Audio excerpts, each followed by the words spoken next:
Okay, so today we're going deep on the history of the United States. All right, sounds good. This is something that a lot of people have requested. Yeah, They want a good, solid understanding of how this nation came to be. makes sense. Um, and we have a lot of material to cover. We do. So we've pulled out what we think are the key moments and insights. Absolutely. And our mission today is to highlight, I guess you could say, the significant turning points, Yeah, give you some context so you can kind of see the big picture the long view. without, you know, getting lost in all the details. Exactly, just the broad strokes of how the U.S. evolved, from its earliest days Right. to the present, and I think that'll give people a really strong foundation. Perfect. So let's go all the way back to the beginning. Okay. Before the Europeans showed up, Right. we had all kinds of different indigenous societies thriving here. Absolutely. We're talking way back, even before the mound builders, Yeah. starting with the Paleo Indians. Yeah, so far back. And then, you get these sophisticated cultures like the mound builders. Yeah. I mean, just think about Cahokia Oh, yeah. near present-day St. Louis. I mean, the scale of that place is just mind-boggling. It is. And its peak was around the 12th century. Okay. So we're talking about a population estimated to be around 20,000, Wow. which, at the time, that made it larger than London. No kidding. That's amazing. These massive earthworks, the Monk's Mound rising about 100 feet. Just an incredible feat of engineering and social organization. Right. I mean, think about, these societies. Yeah. They had all these complex systems for hunting and foraging and agriculture. Trading networks, too. And they even developed, these hierarchical structures. Absolutely. I mean, it just makes you wonder what factors allowed Cahokia to reach such a significant size and what ultimately led to its decline. Yeah. It's these kinds of questions that make history so fascinating. Right. It really makes you think about the ebb and flow of civilizations. Absolutely. I mean, it's a reminder that nothing is static. Societies rise and fall. Yeah. And sometimes they leave behind these incredible mysteries.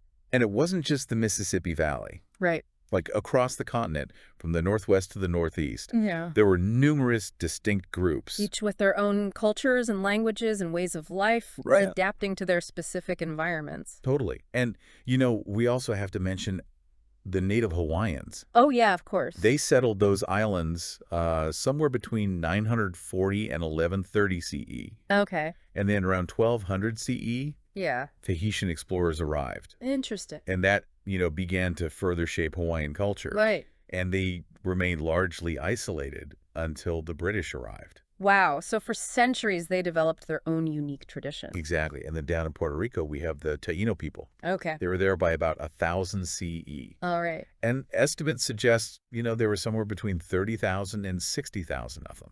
That's a significant population. It is by the time the Spanish arrived in 1493. Right. So it's crucial to remember that, when we talk about the arrival of Europeans, Yeah. we're talking about contact with societies that were already well established. Exactly. The Americas were anything but, an empty landmass. Exactly. It's a really crucial point to understand. So that brings us to the start of European colonization. Okay. Now, the earliest recorded European mention in our sources dates back to about 1075 All right. with the Norse, The Vikings. and they called this land Vinland, Vinland. and that's mentioned in the Norse sagas and medieval chronicles. Interesting. And there's even archaeological evidence of settlements in Canada. Right. So they were definitely there. And there's a lot of discussion about, whether they reached New England as well. Yeah, that's still being debated. It is, but, while this early contact with the Norse is interesting, Yeah. it's not really sustained European colonization. Right. I mean, that comes much later. And when Europeans did arrive in larger numbers, you get this massive exchange. Right. We call that the Columbian Exchange. The Columbian Exchange, exactly. I mean, it's hard to overstate just how impactful that was. And it was, animals and plants and... Oh, yeah. They brought horses and cattle and hogs Right. and took back things like maize and tomatoes and There's potatoes. tobacco. Oh, yeah. Tobacco became a huge cash crop. It did. It did. And this exchange, completely altered agriculture and diets on both sides of the Atlantic. It's crazy to think how different the world would be without that exchange. Right.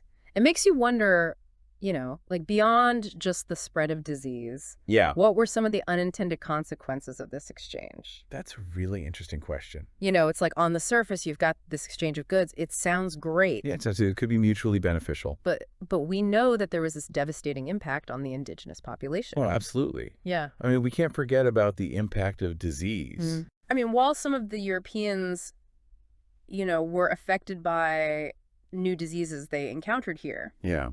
the diseases they brought with them. Smallpox. Yeah, smallpox, measles, things like that. Had just a catastrophic effect on the Native Americans. No, right. They had no immunity.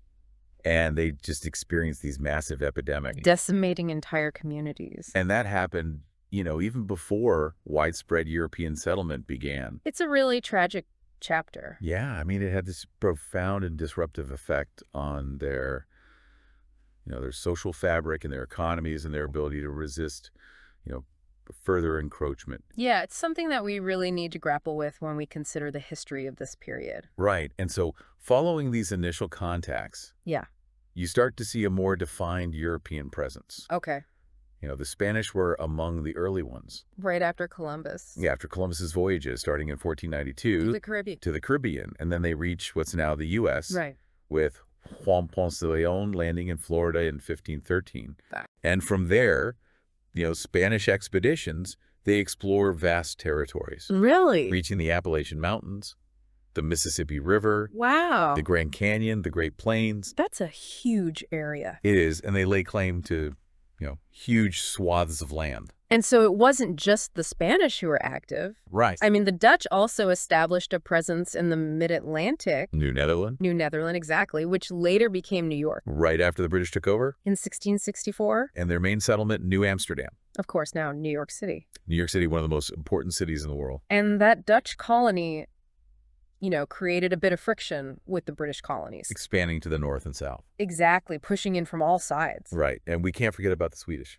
Oh, the Swedish, what do they do? They had a colony from 1638 to 1655 called New Sweden. New Sweden, wow. In the Delaware Bay area. Okay. Which encompassed parts of present-day Delaware, Maryland, Pennsylvania, and New Jersey. Got it right. They did.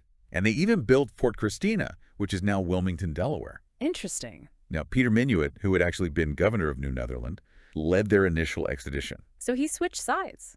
He did. But then in 1655, the Dutch from New Netherland, they absorbed New Sweden. So it didn't last very long. It didn't, but it's still an interesting part of the story. It is. And, all of these European powers, they established different spheres of influence along the eastern seaboard. Right. But in the end, it was the British. Who established the most significant and enduring presence. Exactly. There are 13 colonies. Right. So let's delve into those British colonies. All right. The first successful one was Jamestown. Virginia. Virginia, established in 1607. That's going way back. Way back. And we remember Captain John Smith. Oh, yeah. Playing a key role in those early challenging years. Right. Forging alliances with the native people. And then John Rolfe. Okay. He experiments with tobacco from the West Indies. Tobacco. And that transformed Virginia into a major source of revenue for the British. It did. It cash crop. Yeah, but Jamestown was just the beginning. Right. And then we start to see these distinct regional characteristics develop among the colonies. Okay, so what were some of the key differences? But in the north, you had the New England colonies. Like Plymouth and Massachusetts Bay. Exactly. Plymouth, founded by the Pilgrims. Right. Massachusetts Bay, established by the Puritans. Driven by religious motivations? Absolutely. Mm-hmm. And these colonies became centers of commerce and industry. Okay, so why was that? Well, I mean, partly because the soil wasn't as fertile. Ah, so large-scale agriculture wasn't as viable? Exactly. They harnessed water power. Okay. And they had all these harbors. Right, which facilitated trade. And Boston became a major port. It makes sense. They had to adapt to their environment. Right. And they also developed these unique forms of self-governance. Through their charters. Yeah, operating with a degree of autonomy from English control.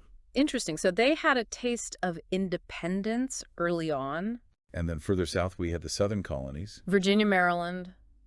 The Carolinas, Georgia. Right. And this region was overwhelmingly rural. With an economy based on agriculture? Absolute tobacco in Virginia and Maryland. Big money maker. And then later rice and indigo in the Carolinas. Okay. And this agricultural system, it became increasingly dependent on enslaved labor, Right, leading to these large plantations. especially in the Tidewater region of Virginia. And Maryland, of course, was unique. How so? Well, it was established as a haven for Catholics, Right back in 1632. a place of religious tolerance. And then Georgia, founded in 1732. Okay. It served partly as a buffer against Spanish Florida Ah, a strategic location. and also as a colony for debtors and the poor. So each colony had its own distinct purpose. They did. And then sandwiched between these two regions, We're the middle colony, New York, New Jersey, Delaware, which we talked about initially being Dutch, and then Pennsylvania founded by William Penn in 1681. as a sanctuary for religious dissenters. Quakers, Methodists, the Amish. Wow, a really diverse group. And this region had much greater ethnic and religious diversity. Compared to New England or the South? Absolutely. And Philadelphia quickly became a major commercial hub. Right, benefiting from its central location and those tolerant policies. And it's remarkable, how these distinct regional identities took shape so early on. Yeah, it really set the stage for those later differences. And conflict. And we also see a significant growth in religious fervor during this period. Right, the first Great Awakening in the 1740s. Okay. With preachers like Jonathan Edwards and George Whitefield. Leading to this widespread increase in religious enthusiasm. And, this revival, it emphasized personal religious experience and conversion. Right, a more emotional and individualistic approach to faith. Exactly, and it also had, these broader social implications. So how did it impact society as a whole?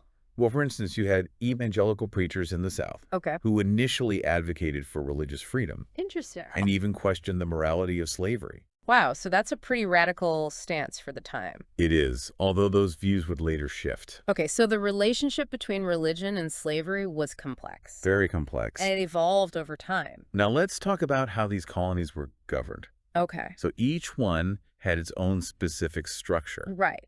But there was a general pattern. Right. A governor appointed by London Mm-hmm. who held executive authority, Okay. and then a locally elected legislature. With the power to levy taxes and create laws. And by the 18th century, the colonies were expanding rapidly, Really? becoming more prosperous than many parts of Britain, Interesting. attracting lots of immigrants. And many of them arrived as indentured servants. Right. And that brings us to this really crucial issue of labor.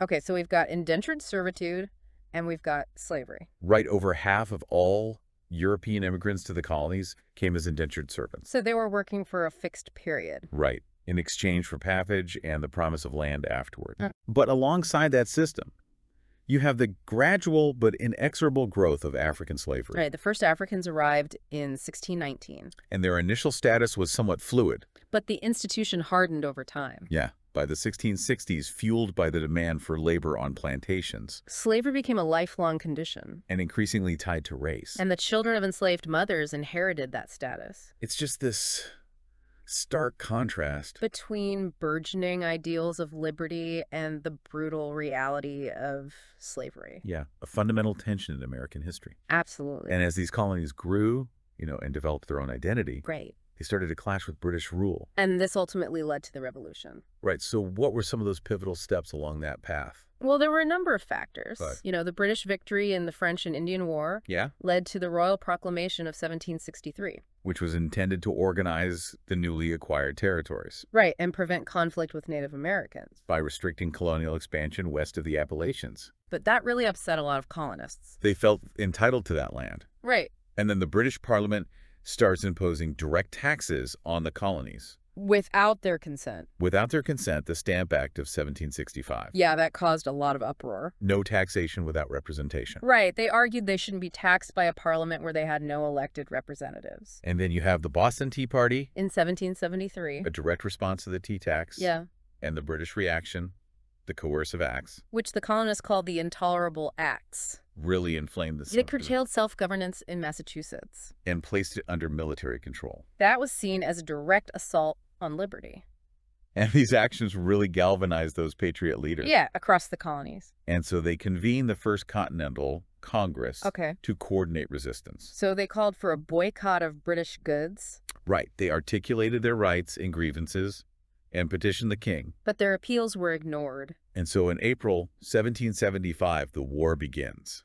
with the battles of Lexington and Concord. And then the Second Continental Congress establishes the Continental Army. With George Washington as commander-in-chief. And then, of course, on July 4th, 1776, the Second Continental Congress declares independence. The Declaration of Independence, a truly momentous occasion. It was. And what were the core ideas behind this declaration? Well, it was a powerful articulation of Republican ideals. Okay. You know, asserting that all men are created equal. Right, endowed with inherent rights to life, liberty, and the pursuit of happiness. And guided by these principles, they rejected monarchy. And emphasized, civic virtue, popular sovereignty, and representation. As the basis for legitimate government. And it's worth noting that Thomas Jefferson was the primary author. Yeah, he drafted it pretty quickly, too. He did. It was a bold move. And the war was long and arduous. But ultimately, the British acknowledged American independence. In the Treaty of Paris in 1783. And the United States was a reality. But the first government, under the Articles of Confederation, had its limitations. It was intentionally designed to create a weak central government. Right, to preserve the sovereignty of the states. They didn't want to replicate the British monarchy. But it soon became apparent that this structure had some serious weaknesses. Yeah, the national government struggled to regulate interstate commerce. They lacked the power to tax effectively. And they couldn't really address those pressing national issues. Including their war debts. It highlighted, the challenges of governing a new nation. With all those diverse regional interests. Right, and concerns about the Articles of Confederation grew. Especially among the nationalists. They feared the country was vulnerable. Both to external threats and internal instability. And that led to the Constitutional Convention. In 1789. And George Washington was unanimously chosen as the first president. Under this new constitution. His administration really prioritized establishing a strong national government. And Alexander Hamilton played a key role in that. As the first Secretary of the Treasury. Right. He had the federal government assume state debts. Established the Bank of the United States. And created a uniform system of tariffs and taxes. And how did these financial measures shape the early republic? Well, they were critical in establishing the nation's economic foundation. Okay. And fostering a sense of national unity. So by assuming those state debts, the federal government strengthened its financial standing. Exactly. And they created a national financial system. And the Bank of the United States provided a stable currency. And facilitated economic growth. Now, to get support for these initiatives, Hamilton and his allies formed the Federalist Party. Okay. At the same time, you have the Anti-Federalists. Who were concerned about a too powerful central government. Right. So to address those concerns, we got the Bill of Rights. The first 10 amendments to the Constitution? Guaranteeing fundamental individual liberties. And that was adopted in 1791. Yeah, it helped to bridge the divide. And ensure broader acceptance of the new government. And then this period also saw the emergence of these distinct political factions. The Federalists led by Hamilton. And the Republican Party. Also known as the Democratic Republicans. Formed by Thomas Jefferson and James Madison. And these early debates, over the role and scope of government. Laid the groundwork for our two-party system. And then, of course, we have the Louisiana Purchase in 1803. Under President Jefferson. A massive acquisition of land from France. That doubled the size of the U.S. What were the long-term implications of that? Well, it ignited westward expansion on this unprecedented scale. Fueled by the concept of manifest destiny. The belief that the U.S. was destined to expand across the continent. But it also brought this divisive issue of slavery to the forefront. Would it be permitted in these new territories? A question that would polarize the nation. And ultimately contribute to the Civil War. And the Louisiana Purchase also had huge geopolitical implications. Right. It altered our position in North America. And our relationship with other European powers. And this westward expansion wasn't always peaceful. Right. The War of 1812. So what were the primary causes of that conflict? Well, American public opinion had grown increasingly hostile towards Great Britain. Okay. Because of British interference with American shipping during the Napoleonic Wars. Impressment of American sailors into the Royal Navy. Exactly. And there was resentment over British support for Native Americans. They were resisting American expansion. Right. And so despite opposition from the Federalists, the U.S. declared war in 1812. Okay. And there were some notable events. The burning of Washington, D.C. Right. The Battle of New Orleans under Andrew Jackson. Which actually occurred after the peace treaty was signed. And the Star-Spangled Banner was written during the bombardment of Fort McHenry. Wow, so much history packed into that war. What was the ultimate outcome?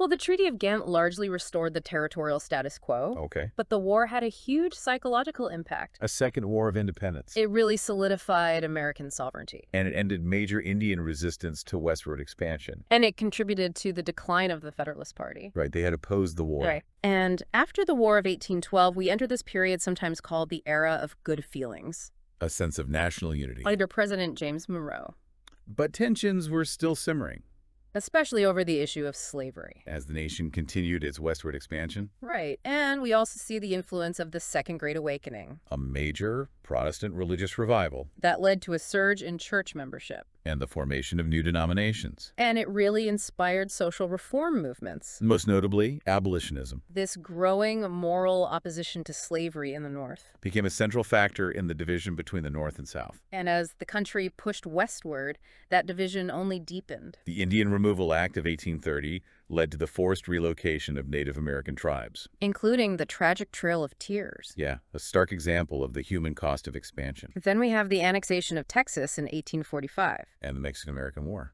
resulting in huge territorial gains. California and New Mexico. But each new territory brought up that fundamental question again. Would it be a slave state or a free state? And westward expansion in the 19th century was just completely intertwined with this crisis over slavery. Right, the Indian Removal Act resulted in immense suffering for Native Americans. And the annexation of Texas and the Mexican-American War. They expanded our boundaries.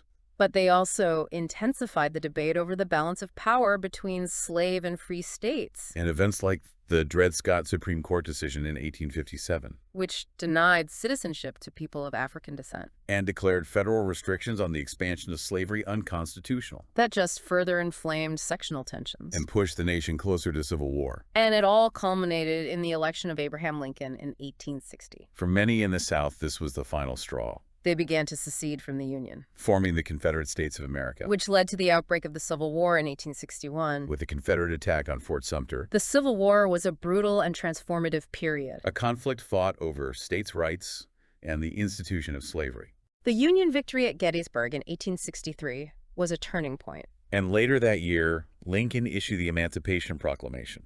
declaring enslaved people in Confederate territories to be free. It fundamentally shifted the moral aims of the war, And the Union ultimately prevailed in 1865 preserving the nation and leading to the abolition of slavery. with the 13th Amendment. But just days after the Confederate surrender, Lincoln was assassinated. adding yet another layer of complexity. To the challenges of reunification. Right, and the end of the war ushered in the Reconstruction era, From 1865 to 1877. a period focused on rebuilding the South. And redefining the status of formerly enslaved people. The 13th, 14th, and 15th Amendments were landmark achievements, Abolishing slavery, guaranteeing equal protection and due process. and prohibiting the denial of voting rights based on race. But Reconstruction faced immense challenges. And ultimately, it was incomplete. While those amendments laid the legal foundation for civil rights, There was fierce resistance in the South, white Southern Democrats gradually regained power. often through intimidation and violence. And the disenfranchisement of black voters. And groups like the Ku Klux Klan used terror To suppress black political participation. and enforce white supremacy. And by 1877, with the withdrawal of federal troops, The government abandoned its efforts to protect black rights, paving the way for Jim Crow laws which institutionalized racial segregation and discrimination. for nearly a century. And following Reconstruction, The U.S. entered the Gilded Age. and then the Progressive Era, The Gilded Age, spanning roughly from the late 19th to the early 20th century, was a time of rapid industrial growth, with powerful entrepreneurs like J.P. Morgan and John D. Rockefeller, but it was also a time of significant wealth inequality. social unrest, and political corruption. And rapid industrialization and the influx of immigrants transformed the landscape. But we also see significant social problems Poor working conditions, poverty in urban areas. and growing disparities in wealth. And in response to these challenges, you get the progressive movement, Advocating for social and political reforms, like a federal income tax, direct election of senators. prohibition and women's suffrage, And we see the growth of labor unions and numerous strikes. as workers organized to demand better conditions. This era also marked the Spanish-American War. And the rise of American imperialism. The U.S. gained territories like Cuba and the Philippines But this expansionist policy faced domestic opposition. from anti-imperialist voices. And by the early 20th century, our foreign policy focused more on the Caribbean, And the open door policy in China. aimed at ensuring equal access to Chinese markets. And the shift towards imperialism was a contentious issue. Many argued it contradicted our founding principles. But the U.S. did establish a significant colonial empire. And then we move into the era of world wars. And the Great Depression. Right, the U.S. initially remained neutral in World War I. But eventually entered in 1917. After Germany resumed unrestricted submarine warfare. And American forces played a crucial role in the Allied victory. But we didn't join the League of Nations. And we pursued a policy of unilateralism. And the 1920s, the Roaring Twenties. A period of economic prosperity. Followed by the devastating Wall Street crash of 1929. Plunging the nation into the Great Depression. A time of immense economic hardship. Marked by widespread unemployment, business failures, and poverty. And President Franklin D. Roosevelt responded with the New Deal. Implementing reforms like Social Security unemployment relief. And stricter regulation of the financial industry. It didn't completely end the Depression. But it fundamentally changed the relationship between government and the economy. And established a social safety net. And then the world was plunged into war once again with World War II. The U.S. initially tried to stay neutral. But the Japanese attack on Pearl Harbor in December 1941 brought us into conflict. And the U.S. became one of the Allied Big Four powers, playing a crucial role in both Europe and the Pacific, including the controversial decision to use atomic bombs on Hiroshima and Nagasaki, which ultimately led to Japan's surrender and the end of the war. And World War II had a profound impact on the U.S. It ended the Great Depression and solidified us as a dominant global superpower. And it also accelerated social changes. And laid the groundwork for the Cold War. And the post-war period saw an economic boom in the U.S. And the beginning of that Cold War rivalry with the Soviet Union. And domestically, the civil rights movement gained momentum. With landmark Supreme Court decisions like Brown v. Board of Education. The Montgomery bus boycott. And leaders like Martin Luther King Jr. leading to key legislation like the Civil Rights Act of 1964, the Voting Rights Act of 1965, and the Fair Housing Act of 1968, aimed at dismantling Jim Crow and guaranteeing equal rights.